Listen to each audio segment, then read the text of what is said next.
I noticed this hidden sorcery in Stranger Things season 5. It was the invisible cloak which Carly was forced to wear. Was she involved in any of the conversation which the characters made? Nope. Was she seen as vulnerable as Elle? Nope. But was she made a collateral damage and she didn't receive any kind of pomp for the other collateral damages which happened in the series?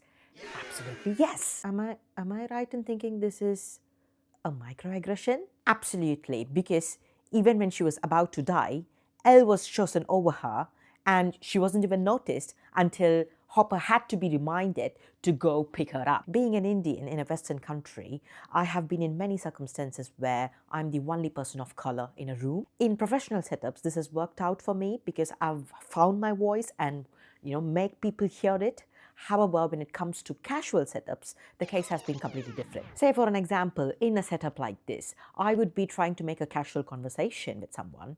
Casually, I'd be interrupted by someone else, and the person whom I tried to make a conversation with would carry forward with them.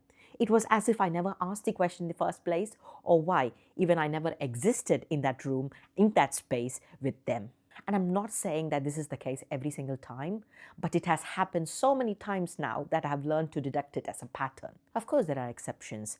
People of exceptional privilege do come forward and try to make me feel included and, involved not just in conversations, but to make sure they learn something about me too. However, as I said, they are exceptions, but not necessarily the default. And seeing this happen in a show which is based on a story of 80s America, it makes me realize that how this issue has become so common that way it's overlooked, where a person of color is not seen, rather they're just glanced at. In a fictional series like this, an important character like Carly dies, people move on. Okay, it's a dumb show whatsoever.